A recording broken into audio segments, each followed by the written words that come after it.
怎么不早点来做？因为当天做完手术，呼吸就感觉到比较顺畅。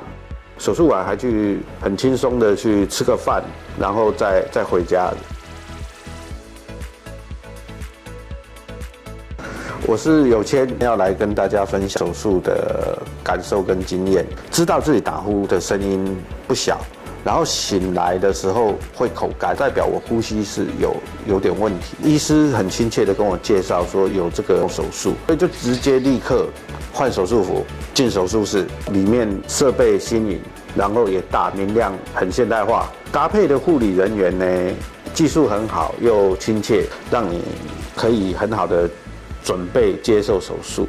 那我自己个人是觉得说，哎呀，怎么不早点来做？因为当天做完手术，就是呼吸就感觉到比较顺畅，自然而然呼吸的那个空气就比较多，那睡眠的品质有改善，那效果呢越来越好，几乎是一觉到天亮。好，我今天的分享就到此，谢谢。